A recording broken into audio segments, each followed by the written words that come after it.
سلام بتاعنا هبلنا زخبركم تخطاتلتي تلفزيون تجراي نقطري ساعة 6 فران زحزنا يوم على توزينات حجنا قريبنا زينات ساعات بمراحنا تخلط قفله بملكة قنقوا سلام هايلو بسم الله سمي السيدي تلفزيون تجراي بمخان حبرناكم ثاني حتكن قبرنا كسامو داتام سنة ثانيكم كتكاتلوا مع عدمنا أيونا بفلا زينا خنسجرم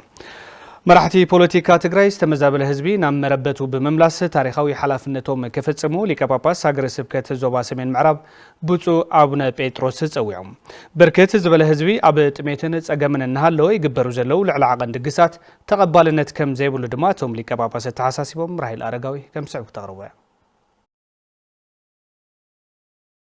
أب كتما شرندا سلاسة أب زخبر زلو هيمانوتاوي بعال سلاسة الري ملكتي زحلفو ليكا باباس هاجر سبكت زوبا سمين معرب بسو أبونا بيتروس بوليتيكاوي مرحت تجراي زتمزابل هزبي نام مربتو بمملاس تاريخ كسر حزاويعهم تمزابلتي ناب مربتهم كساب زمدلسو دما زقبر زلو حاجزات تاتناخيرو كقصلي قبايلهم بسو أبونا بيتروس نبزو عامتات زتبتاتنون زتسددون زتمزابلون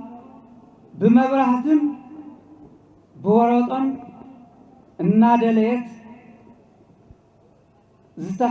زخفلت كفيلة تسباسبومن تتأخاخبومن نام عدم نام مربتهم تمرسهم كمزلا عالم يفلت نحناون نفلت مرحتنا كاب إسرائيل مرحتي أبنت كتوستو يقبع زتبتن هزبهم مش هزبهم ليتن كترن تماخيركم تحتي وريدكم زخافلكم كفيلكم نام مربتو ملسوا تاريخ سرحو بركت زبال هزبي عبد أميتن تساقمن كام زلو زردو بسو أبونا بيتروس عبز حزوان زقبارو زلو لعلعاقن دقسات تقبالنات زيبلون ناب تعزبتي زأتون يدم مايلوم أنتم زلكم يهون زيبلكم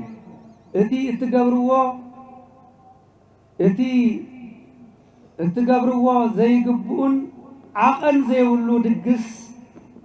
فتاري كم زي قبلو مصحفتنا يردونا اليوم دخا بطميتنا موته زقبروا دقسات نوري مخانو ترديهم بعقنم بحساب نختقبرو أباتاوي ملختي ويم متحساسبي يم حلالف ليكا باباس هاجر سبكت زوبا سمين معرب بسو أبونا بيتروس مناسي تجراي نفس الدات بممرح عددا موتن سقاين كام مخان عبا عدهم كسارحي قبا كبدو دماء ملختم محليفهم تقارو من إسيات دكنا بسانكي خفاءات سبات زمزقوة أورنت ناي سلام سئنت ناي تفطرو درقي تحاوي سوا أبحثهم سئنت سرح وديكم أبكبيت محوراوي قلولاو كم زلهم منفساويان أبوتاتكم بزقبا نردأكم إنا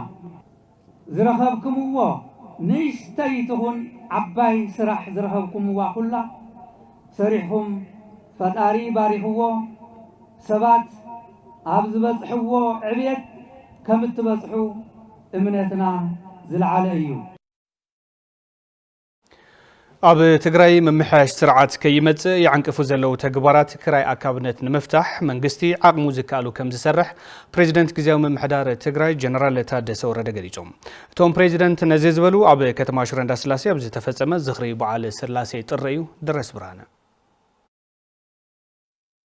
بريزيدنت جزاو ممحدار تجراي ننبرت شرندا سلاسن كبابي أنا بزسمعو وملختي تجراي ممحاش سرعات كي رقاقز يعنكفو زلو تجبارات مستنان كراي أكابنت نمقرام جزاو ممحدار كم زسر حبيرم أو كل ملاي لوطن ممحاشن كي نس قلت فاتوينا زلو راح نتيك بناس عادي ذك أرس زلو أفتحن داينتن محاور منقستن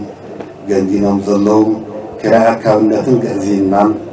نايمنقست قزينام كون نايمنقستي حق نايمخبار أعمل متكامل نساسلو إيو لشجر درجة مفتاح لو تنوزان كل ذكال ክግበር እዩ ባንኪ ዝጸንሐ ሃፍቲ ኣውጽኦም ብምሓዝ ቁጠባዊ ቅልውላው ምፍጣሩ ኣገባብነት ከም ዘይብሉ እውን ፕሬዚደንት ታደሰ ኣተሓሳሲቦም ኣብ ገለ ሰብ ሃፍትና ዝረኣይ ዘሎ ገዚፍ መጠን ዘለዎ ጥረ ገንዘብ ካብ ዝውውር ኣውፂኦም በብገዝኡ ተሓሪኡ ምህላውን እቲ ዝኸፍአ ድማ ካብ ከምዚ ዝመሰለ ብሔራዊ ሽግር ከትርፉ ዝደልዩ መረፅቲ ምቅልቃል ምጅማሮምን እዩ ጊዜያዊ ምምሕዳር ትግራይ በዚ ክርከብ ዝሕሰብ ሃፍቲ ነቲ በዓል ሃፍቲ ናብ ሃፍቲ ኣልባ በተኽ ዘውርዶ ምዃኑ ካብ ኣብኡ ከፍልጥ ይደሊ ጊዜያዊ ምምሕዳር ትግራይ ህዝቢ ብምልዓል ኣብ ተሓደስቲ ሓይልታት ማይ ሓይሊ ፀዓትን ምርግጋፅ ውሕስና ምግብን ምርግጋፅ መጽናዕትን ምርምርን ምንቅስቃስ ከም ዘሎ ኣረዲኦም ጊዜያዊ ምምሕዳር ትግራይ ኣብ ትሕቲ ከምዚ ዝመሰለ ፀጥኢ ኮይኑ እውን ድሕንነት ትግራይ ንምውሓስ ዓርስና ዝኸኣለ ዓርስና ምኽኣል ዝኽእል ኣብ ናይ ህዝቢ ጉልበትን ሃብትን ፍልጠትን ሓድነትን ዝተመስረተ ተፃዋራይ ኢኮኖሚ ምፍጣር ዘኽእል መደባት ተዋፊሩ ኣሎ ኣብ ማይን ፀዓትን ምግብን ምትእስሳር ብፅንዓት ምርምርን ብውዳበን ደጊፍና ዓብዪ ለውጢ ንምምፃእ ዋና ስራሕ ጌርና ኣለና ተመዛበልቲ ድሕንነቶም ብዝተሓለወ መንገዲ ናብ መረበቶም ንምምላስ ሕገ መንግስታዊ ግዝኣት ትግራይ ናብ ንቡር ንምምላስን ጊዜያዊ መንግስቲ ትኩረት ገይሩ ከም ዝሰርሕ እውን ፕሬዚደንት ታደሰ ሓቢሮም ድሕንነት ስግኣት ፍታሕ ክረክብ ተመዛበልትና ናብ መረበቶም ክምለሱ ኣለዎም ትግራይ እውን ናብ ናይ ቅድሚ ኩናት ዝነበራ ወሰናት ቁመና ክትምለስ ኣለዋ ኣብ ወረዳ ሰብዓ እንደርታ ዝርከብ 233 ዓመት ዕድመ ዘቑፀረ ታሪኻዊ ገዳም ስላሴ ጨለቆት ንመስሕብ ቱሪዝም ንኽውዕል ሓድግታት እቲ ገዳም ክላለዩ ይግባእ ተባሂሉ ተስፋይ ታደሰ ዝስዕብፀብፀብ ኣለዎ ኣብ ወረዳ ሰብዓ እንደርታ ጣብያ ጨለቆት ዝርከብ ገዳም ደብረ ምህረት ስላሴ ጨለቆት ንርከብ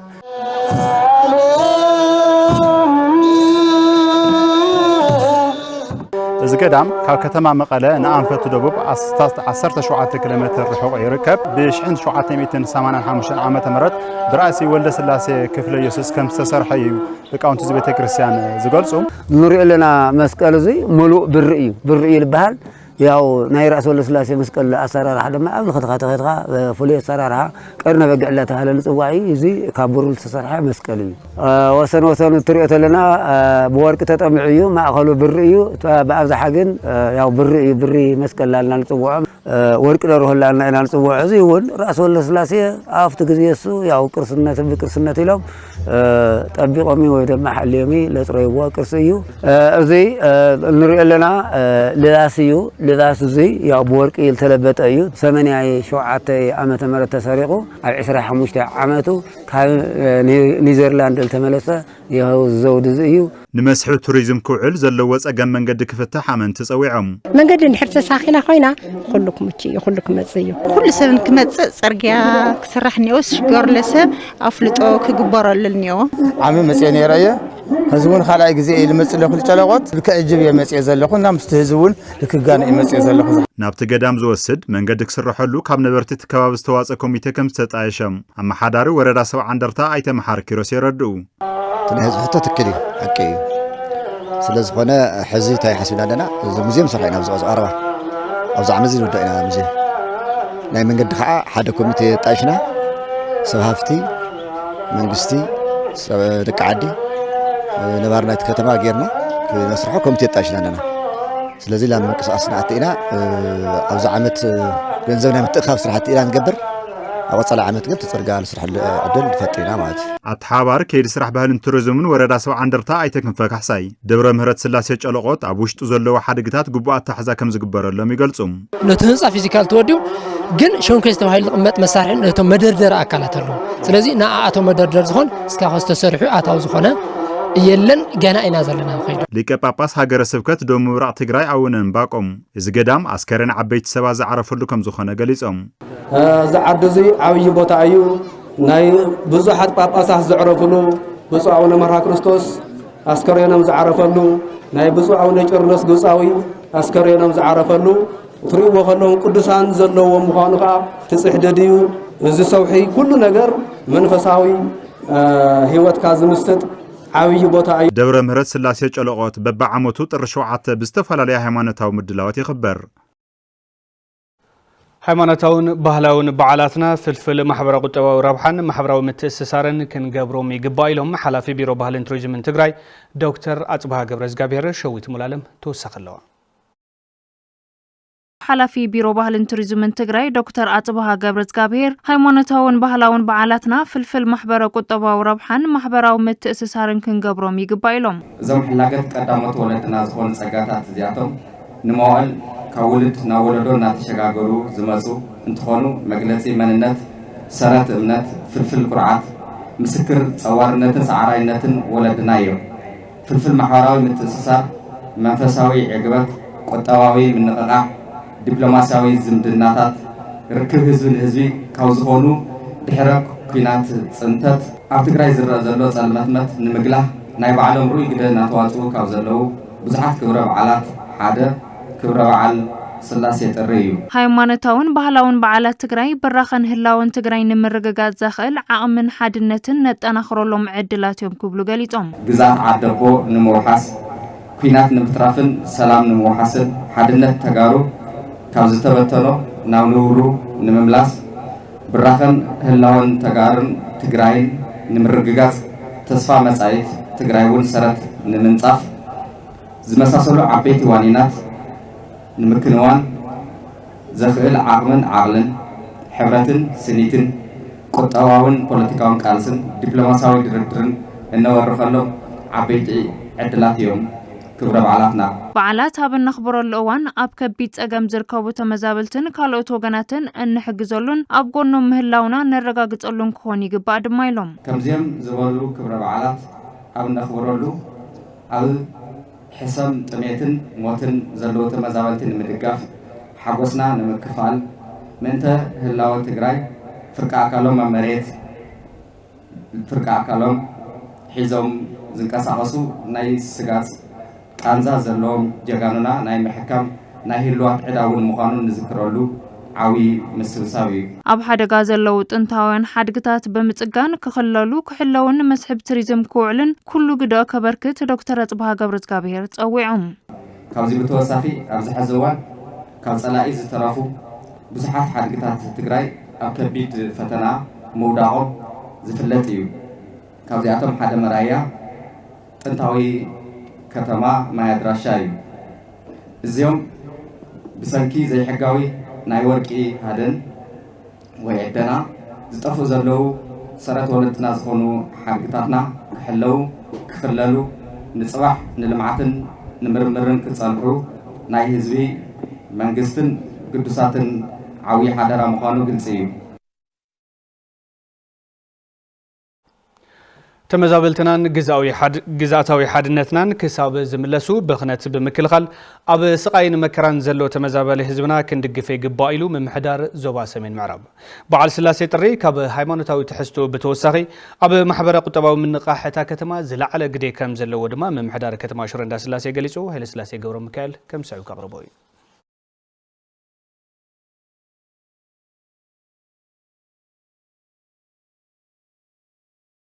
ሽረ እንዳስላሴ እንኳዕ ደሓን መጻኹም ዝበሉ ከንቲባ ከተማ ሽረ እንዳስላሴ አይተ ገብረ መድህን ዮሐንስ በዓል ስላሴ ጥሪ ካብ ሃይማኖታዊ ትሕዝቶ ብተወሳኺ ኣብ ማሕበረ ቁጠባዊ ምንቅስቃስ እታ ከተማ ዝለዓለ ግደ ከም ዘለዎ ገሊጾም በዓል ስላሴ ጥሪ ሃይማኖታዊ ትሕዝቶ ዓቂቡ ኣብ ማሕበራዊ ቁጠባዊ ምንቅስቃስ ከተማናን ከባቢናን ልዑል ረብሓ ዝርከበሉ ዘሎ እዩ ኢንቨስትመንት ኣብ ምስፋሕን ምጥንኻርን ከምኡውን ኣብ ከቢድ ጸገም ዘለው ተመዛበልትና ኣብ ትሑት መነባብሮ ዝርከቡ ነበርቲ ከተማናን ኣብ ምድጋፍ ሩኡይ ተራ እናተጻወተ ይርከብ እቶም ከንቲባ ኣብታ ከተማ ዝተጀመሩ መሰረተ ልምዓታት ብእዋኑ ክዛዘሙ ኣብ ደገ ይኹን ውሽጢ ዓዲ ዘሎ ተወላድን ፈታውን እቲ ከባቢ ድጋፉ ክሕይል ጸዊዖም ከም ከተማ ብውሽጢ ዓቕምን ናይ ነበርትና ተሳትፎን ዝተጀመረ ናይ ውሽጢ መንገዲ ኣስፋልት ካልኦት መሰረተ ልምዓታትን ተጠናኺሮም ክቕጽሉ ኩሉ ትግራዋይ ተወላድን ተሳትፎኩም ድጋፍኩምን ከተሕይሉ በዘጋጣሚ ጻውዒትና ነብርብ አማሓዳሪ ዞባ ሰሜን ምዕራብ ትግራይ አይተ ወልደ አብርሃ ገብረ ጻድቅ እዚ በዓል እንትነኽበር ተመዛበልትናን ግዛታዊ ሓድነትናን ክሳብ ዝምለስ ኣብ ስቃይን መከራን ዘሎ ተመዛባሊ ህዝብና ብምሕጋዝን ዝባኽን ሃፍተ ገነት ከይህሊ ብምክልኻልን ክኸውን ይግባእ ኢሎም ተጋርጉ ምዃኖም ጥራሕ ከቢድ መስዋዕትን ዋጋን ዝኸፍሉ ዘለው ህዝቢ ወረዳታት ጸለምትን ዞባ ምዕራብ ትግራይን ሓራ ምውፃእ ክኸውን ይግባእ እዚ ንብለሉ ምክንያት የተመዛበልትና በብኻዊ ዝርከብ ህዝብናን ካልኦት ሓገዝቲ ኣካላትናን ዝገብርዎ ዝነበሩ ድጋፋት እቲ ግዜ ብጣዕሚ ስለ ዝነውሐን ዓማውቲ ስለ ዝቑፀረን እናረብረበን እናተዳኸመን ስለ ዝኸደ ተመዛበልትና ኣብ ከቢድ ሓደጋ ወዲቖም ንሞት ሕማምን ስቃይ ተሳጢሖም ስለ ዘለው ኩላትና እዚኦም ንምምላስ ከም ህዝብን ምምሕዳርን ዞባ ሰሜን ምዕራብ ካባና ዝድለ ድጋፍ ንምግባር ድልዋት ከም ዝኾንና እናሓበርና ናይ ተመዛበልትና ስቃይን ሞትን ናይ ኩላትና ስለ ዝኾነ ኣመራርሓን ህዝብን ዞባ ሰሜን ምዕራብ ሕዚ እውን ኣብ ኣፍ ሞት ዘለው ተመዛበልትና ንምድሓን ክስካብ ናብ መረበቶም ዝምለሱ ከይረብረብና ከም ቀደምና እንኽእሎ ኩሉ ዓይነት ድጋፍ ክንገብር በዘጋጣሚ እዚ ይፅውዕ ዝኸበርኩም ተመልከትና በኃይለ ስላሴ ገብረ ሚካኤል ተዳልዩ ኃይለ ሚካኤል ገሰሰ ዝቐረቡ ጸብጻብ ተኸታቲልና ተመሊስና ናብ ዝቕጽል ጸብጻብ ክንሰግር ቤት ጽሕፈት ዳግመ ህንጸትን ሕዌትን ትግራይ ኣብ ወረዳ ዛና ኣብ 8 ጣብያታት ብ176 ሚልዮን ብር ስራሕቲ ዳግመ ህንጸት ከም ዘሳለጠ ፍሊጡ ኣብቲ ወረዳ ብሓፈሻ 130 ፕሮጀክታት ከም ዝተሃነጹ እውን ተሓቢሩ ገብረ እግዚአብሔር ገዳሙ ኣብ ወረዳ ዛና ኣብ 8 ጣብያታት ብ176 ሚልዮን ብር ስራሕቲ ዳግመ ህንጸት ከም ዝተሳለጠ ሓላፊ ቤት ጽሕፈት ዳግመ ህንጸትን ሕዌትን ትግራይ ኢንጂነር ቴድሮስ ገብረ እግዚአብሔር ገሊጾም ካላት 19 ናይ ጥዕናትን ዝተረፈኻ ናይ ማይ ትካላት ተሰሪዐን ቅድሚ 6 ወርሒ ጀመርናዮም ፕሮጀክታት ኩሎም ናብ ምጥቕላል ኢና ንኸድ ዘለና ሒዝናዮም ዝነበርና ፕሮጀክታት ልዕሊ 1198 ፕሮጀክታት እዮም 120 ፕሮጀክታት ህንጸቶም ተወዲኡ ኣሎ ተጠቃሊሉ ኣሎ ማለት እዩ ሕዚ ከይድን ናብ ወረዳሃ ተረኪቦም ናብ ጥቕሚ ናብ ግልጋሎት ክውዕላ ቤት ትምህርቲ ተምሃሮታትና ኣብ ፀሓይ ናብ ቁርን ዝመሃሩ ዝነበሩ ናብ ጽላል ናብ ዝሓሸመን ናይ ምምሃርን ምስትምሃርን ኩነታት ክፈጥሩ ባይታ ዘጠጥዕ እዩ ዋና መሓዳሪ ወረዳ ዛና ኣይተ ሙላት ሕደጎ ከም ወረዳ ኣብቲ ፕሮጀክት ምሕቋፎም ቡኪና ዝዓነወ ትካላት ንምሕዋይ ዓብዪ እጃም ከም ዘሎ ብምሕባር ቤት ጽሕፈት ዳግመ ህንጸትን ሕዌትን ትግራይ ኣብ ትምህርቲ ጥዕናን ግልጋሎት ማይን ብቐጻልነት ክሰርሓሎም ተላብዮም ኩልኹም ተምሃሮ መምሃራን ወለዲ እዚ ተሰሪሑ ዘሎ ትምህርቲ ብጥንቃቐ ጉድኣት ከይበጽሖ ብጥንቃቐ ክትጥቀምሉ በዘጋጣሚ መልእኽቲ ክሕልፍ ይደሊ ነበርቲ ተንጣብያታት ዝኾኑ ክፋላት ሕብረተሰብ ወገኖም ንክግልገሉ ኣዝዮም ዝጽገሙሎም ዝነበሩ ትካላት ክስራሓሎም ምኽኣሉ ጸገሞም ከም ዘቃለለሎም ብምግላጽ ሕዚ እውን ከምዚ ዓይነት ስራሕቲ ዳግመ ህንጸትን ሕዌትን ኣብታ ወረዳ ክጠናኸር ጸዊዖም ኣዴታት ናይ ሕክምና ሙላእ ጀሚረን ቆልዑ እውን ይመሃሩ ኣለዉ ማይ እውን ፅሩይ ማይ ንሰቲ ኣለና ሕክምና እውን ጽቡቕ እኒአና ለውጥ እኒአ ዋላ መሊኡ እኳ ተሰርሐ እንተዘይኮነ እቲ ጅማሮ ለውጥን ግን ጽቡቕ ከም ዘሎ ብመንፈሱ ቅድሚ ከፍ ምዋሉ ተምሃራይስ እዚ እንትርኢ እንተሎ መንፈስስ ዕጉብ ይኮይን ዝኒሄ ተምሃራይ ታውኡ ሕክምና እውን ምዋልዳን ብጣዕሚ ኣብ ተሸገረ አንዲድዎ እዩ ነይሩ ጸጊኑ ደቂ ኣንስትዮ ኣብ ዝዋለ ሰዓት ብጽላል ማይ ኣብ ዝኾነሉ ብጽላል ተወሲዶ ክሕከማ ገይሩልና እዩ ተጠቀምቲ ናይዚ ስራሕቲ ዳግመ ህንጸት ዝኾኑ መምሃራን ተምሃሮን ወገኖም እቲ ህንጸት ካብ ቁርን ፀሓይን ኣድሒንና ኢሎም ቅድሚ ሕጅራ ኣብ ፀሓይ ኣብ ንፋስ ብዳሲና ንምሃር ነርና ወንበሩን ይነርና ንእምኒና ከፍ ንብል ነርና ኣብ ሕጂ ግን ምስ ተሰሪሕ እኒ ህንጻ ብጣዕሚ ደስ ይብል ግን ሕዩን ሕፅረት ስለ ዝኒአና ኣብ ተሰሪሕ እኒ ቤት ጽሕፈት ላብለሪ ቤት መጽሓፍቲ የውልን ወንበራቱን የውልን ታውኻሊውን ሰራሉን ስለ ኮምፒውተር ግዛዕት ስለሆነ ሰራሉን የድልና እዩ ኣብ ዳሳ ተምሃርና እምን ከፍ ንብል ፀሓይ ተምሃርና የነገሩን ኣብ ትዕልና ነስተምሃር ይካል ብጣዕሚ ኣእምሮና ሕጉሳት ኢና ኮይንና ቅድሚ ሕዚ ጸገም መምሃር ክፍሊ ጸገም ዝስተ ጽሩይ ማይ ሕፅረት ነርና እዩ ናይ መምሃር ክፍሊ ሕፅረታት እውን ነርና እዩ ናይ ቤተ ንባብ ጸገም እውን ነርና እዩ ብስሪዓር ዝሰርሖ ድርጅት ግን እቲ ጸገም ከይዲ መምሃር ምስትምሃር ተፈትሒልና ኣብ ጽቡቕ ጽገና ተኻይዱ ጽቡቕ ከይዲ መምሃር ምስትምሃር ንርከብ ህዝቢ ማለት እዩ ኣብ መወዳእታ ብትንታነ ናብ ንሪኦ ጸብጻብ ክንሰግር ኣብ ዞባ ማእከል ወረዳ ናዕደር ጣብያ ማሕበረ ዴጎ ጥሪ 7 2013 ዓመተ ምህረት ሰለማውያን ነበርቲ ተኸባቢ ብሰራዊት ኢትዮጵያ ብግፍዒ ዝተጨፍጨፍሉ ዓለት ነይሮም ጨፍጫፍ ማሕበረ ዴጎ ከም ኣብነት ልዕልና እምበር ኣብ ዝተፈላለዩ ከባቢታት ትግራይ ብሓይልታት ጽንተት ኣብ ልዕሊ ሰለማውያን ሰባት ግፍዓዊ ጨፍጫፋት ተፈጺሞም እዮም እዚ ኣብ ልዕሊ ህዝቢ ትግራይ ዝተፈጸመ ጆኖሳይድ ፍትሕን ተሓታትነትን ከይተረጋገጸ ዛጊድ 5 ዓመታት ተቆፂሮም ኣለዉ መሳርሕትና ኢየሩሳሌም ገብረመድህን ኣርካይቭ ቴሌቪዥን ትግራይ ተወኪሳ ኣብ ማሕበረ ዴጎ ዝተፈጸመ ጨፍጫፍ ሰለማውያን ሰባት ዝስዕብ ስንታነ ሰናዲ ኣላ ተኸታተልና እንመለስ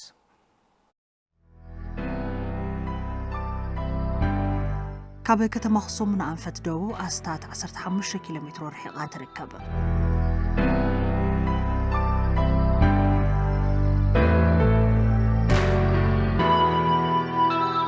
ማሕበረ ዴጎ ወይ እውን ማሕበር ሰላምና ተባሃለት ትጽዋዕ ንእሽተይ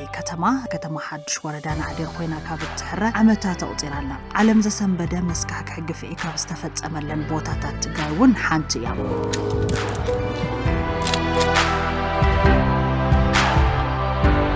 ካብ ወዲ 16 ዓመት ንኡስ ጀሚሩ እስካብ ደቂ 65 ሰብ ጸጋ ዕድመ ደቂ ተባዕትዮ ከካብ ዝረኸብዎም ከባብታት ኣኪቦም ወሲዶሞም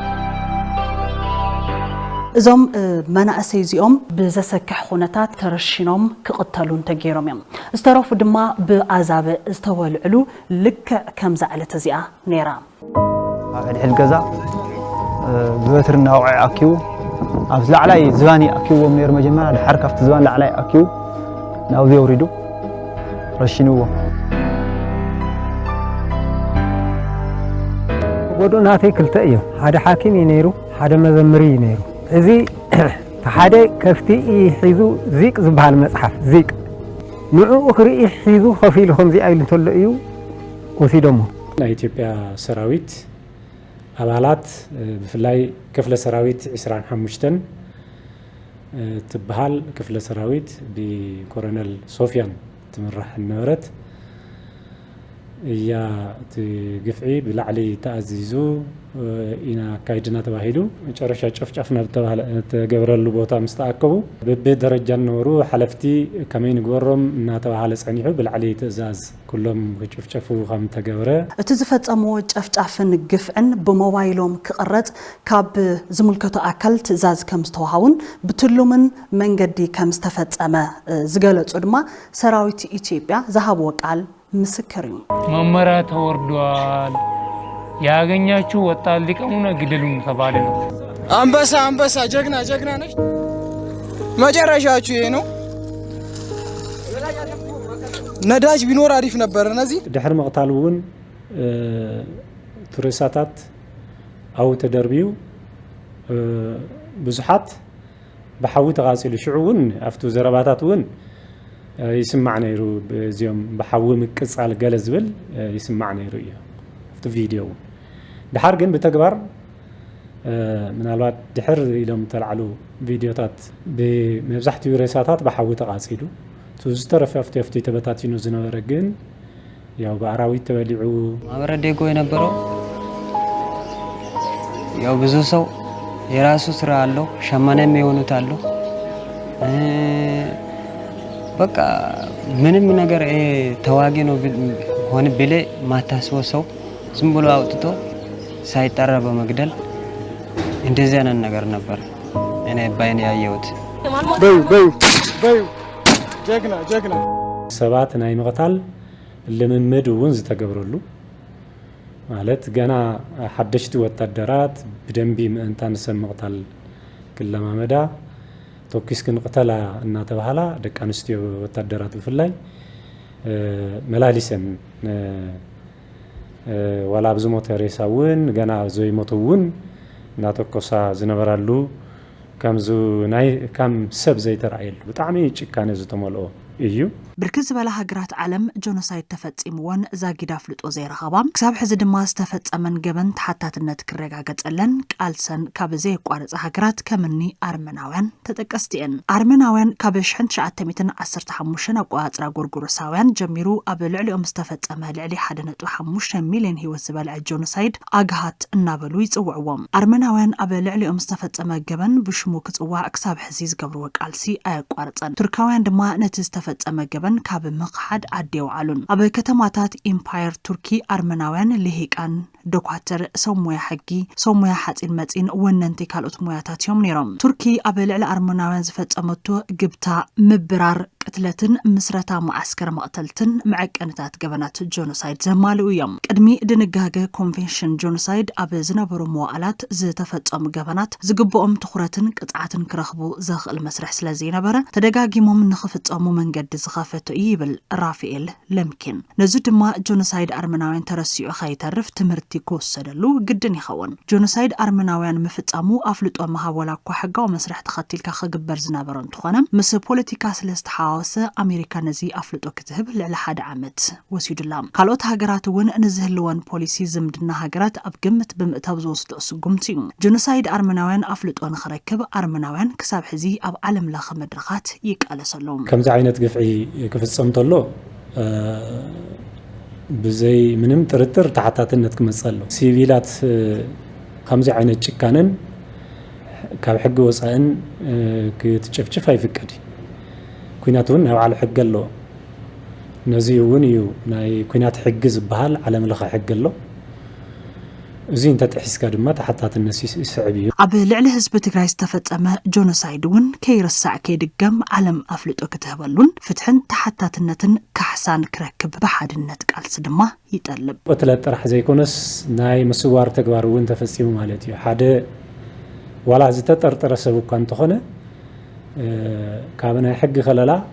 ካብ ናይ ሕጊ ሓለዋ ወፃኢ እንተገርካዮ እሞ ቶም ቤተሰብ ብዘይፈልጥዎ እንተስ ቀቲልካዮ ድያ እንተስ ብሂወት ኣጽኒሕካዮ ድኻ ካብ ናይ ሕጊ ከለላን ካብ ናይ ቤተሰብ ኣፍልጦን ወፃኢ እንተገርካዮ ኣገዲድካ ምስዋር ገበን እውን ይሓውስ ማለት እዩ ምቕታል ጥራሕ ዘይኮነስ ስለዚ ተደራራቢ ገበና ዘሎ እዩ ማለት እዩ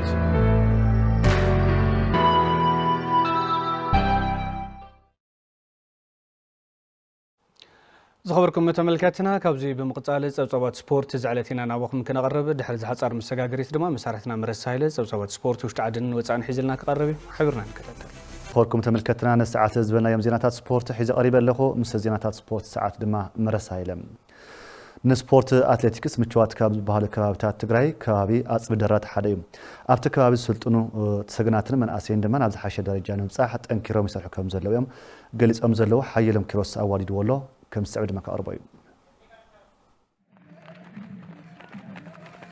أتليت طعمت أجاين أتليت بيتليم جور مكايلن يبالو نبروجكت أتليت كسات بدرب موكل أما بالعصر حدا شامبيون سلطنت بروجكتن كانت تنتجراي ناس تفرخي بناهم نزور الدرد ما كم سلطان جميرو أخل مدلاو جيرهم كم زموت يحبرون زوجي لاغورنا يارنا طعم حريف زوجتي بأسلطنتنا يكون بعثنا يكون طعمي كفتو الجمرنا يو عمي سكاز هذه طعمي صبو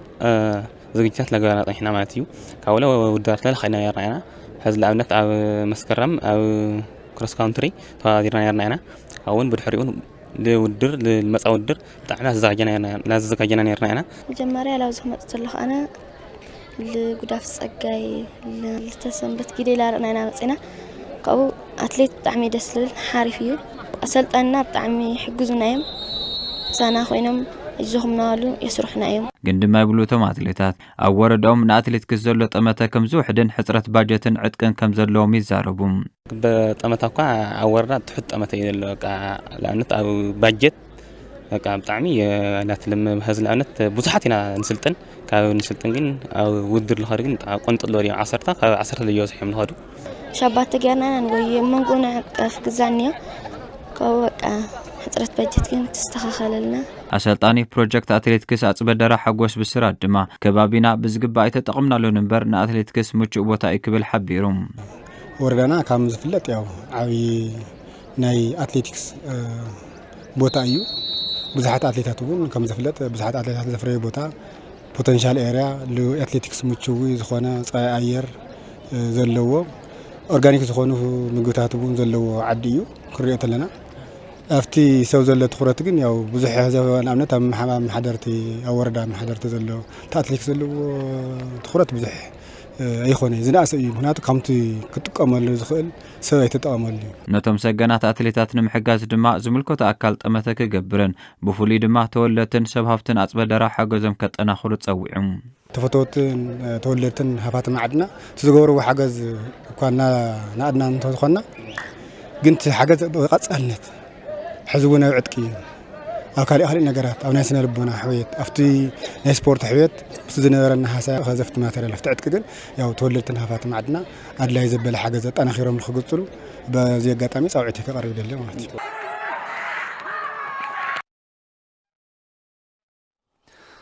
ኣብ ዝሓለፈ ዓመት ውድድራት ብሽክለታ ብሉጽ ውጽኢት ዘመዝገባ ጽገ ካሕሳይን ከምኡውን እዮር ሃፍቱን ንኻልእ ዕድል ብጋንትአን መስፍን ሓጺነ መጺን መሰነታ ተገይርልና ኣሎ ገርዝገር ታደለ ተኸታቲውሎ ከም ስዕብ ከቕርቦ እዩ ተቀዳደምቲ ጋንታ ብሽክለታ ኢንጂነሪንግ ሓጺነ መጺን መስፍን ጽገ ካሕሳይን እዮር ሃፍቱን ስነ ስርዓት መሰነታ ተገይሩለን ኣብ ተፈላለዩ ኣህጉራውን ዓለም ለኸ ውድድራት ብሉጽ ውጽኢት ዘመዝገበት ብሽክለተኛ ጽገ ካሕሳይ ናብ ጀርመናዊት ጋንታ ካኒዮን ውዕሊ 3 ዓመት ከም ዝፈረመ ዝፍለጥ ኮይኑ ትካላ ድማ ስነ ስርዓት መሰነታ ኣሰናድዩ ኢላ ብሽክለተኛ ጽገ ካሕሳይ ዝተገበረላ መሰነታ ብምምስጋን ብሉጽ ውጽኢት ምምዝጋብ ከም ትጽዕር ተዛሪባ ይቐኒል የክብል ኽእል ምክንያቱ ትካልና ልገብረና ላናስ ካብ ክባና ዕጽዋነ ድሒዝና حيو قميتنايو كاودما لاو توالنايو لاو لخونه عدلات تركبت لنا دما كل باجت خيلو او درجه زين كنبصح الجبرنا مسفنينا يغني لي بشكلتني ايور هافتون ابي كينا نابي تركب اهغراوت غانتا بشكلتا اماني وعلي حدا عمت كم زفرمت يذكر بانجينيرينغ حصين مصين مسفن دما سنه سرعه مسنيتا استغبرلان تخون اتا بشكلتنيا اقديما ناب كينيا خيدا كم زلا افت مدرك مسنيتا تحبيروم اسلطاني غانتا بشكلتا دق انستيو انجينيرينغ حصين مصين مسفن تخسط لاهون كلتين بشكلتنياتات ناب عبيتي غانتات مصنبارن كم زحغوسو بمطقاس كالوت بشكلتنياتات ون اسرن كسعبا جامو كم زوفي يغلص تكال زغور دغاف بغالات يغلصن مخنياتو زنقول ازياتن ናብ ስልጠና خالات ኣለዋ አየር ትኬተን ናይ ሻሂድና خال ይሰዲዱ ያው እዚ ውጽሕ ይወንና ናይ ኩሉ ናይ ፎታው ስፖርት ናይ ትግራይ ናይ ብሙሉና ናይ ጽጌውን ያው ለማንተ እዚ በአካልላ ኢየሩሳሌም አጋጣሚ ቀድም ሰሙና ኬንያ ስለል በረረት ያው እዚ ላይ ተረኸበትና ያው በጣም ደስታ ተሰምዕኒ እዩ تتكالون نزي فلطيو ያው ዝግባ خبر ስለለሃበ ነትካሉን ዕሪኸ መስገን ይደለን ምክትል ማኔጂንግ ዳይሬክተር ኦፕሬሽን ኢንጂነሪንግ ሓጺነ መጺን መስፍን አይተ አማኑኤል ታረቀን ፕሬዚዳንት ስፖርት ክለብ እቲ ትካል አይተ ገብረመድህን ደስታን በወገኖም ትካሎም ዝተፈላለዩ ጸገማት ተጻዊሩ ብሉጻት ስፖርተኛታት አምብቃዕ ዝተጀመረ ስራሕ አበርትዑ ከም ዝቀጽለሉ ገሊጾም መስፍን ብፍላይ አፍቲ ሕማቅዋን አፍቲ ኩናት አውጅሉ ዝነበረ ዝክለብ ኣብ ችግር ኮይኑን ንኸይፈርስ ዝገበሮ ጻዕሪ ብጣዕሚ ልዑል ነይሩ ውጽኢቱን እዚ ናብ ፕሮፌሽናል ተጻወት ኮይነን ሓንቲ ናብ ጀርመን ሓንቲ ከዓ ናብ ኬንያ ኢንተርናሽናል ተጻወት ኮይነን ከይደን ኣለዋ በዚ መስፍን ከም ማናጅመንት ከም ሰራሕተኛ ብሙሉ ብጣዕሚ ደስተኛ ሕጉስ ኮይኑ እዩ ፍረጽ ዓርኽን ይሞ ኣብ ዝኸድኩኖ ቦታን ተወዳደሮል ሜዳን ትካልና ከም ትዝክራን ክእለት እናሃለወን ናትክን ቦታን ዕድልን ዘይረኸባ ደቂ ኣንስትዮ ትግራይ ዝኸኣልኩኖ ሓገዝ ከም ትገብራ ብምትእማን እዩ ኣብዚ ዘለኽን ስፖርተኛታት ድማ ኣሰራሕዋትክን ተኸቲልክን ናብ ዝለዓለ ብርክ ክትሰጋገራ ክልልክን ሃገርክን ንክተፀዋዕ ሓደራ ትቕበላሉ ዕለት እዩ زخوركم تملكتنا نساعات زبنا يوم زينات سبورت تلفزيون تግራይ ነዚኦም መስል ነይሮም ብወገኔ ኣብዛዚ መለኹ ናብ ተኸልተኩም ንሰኩም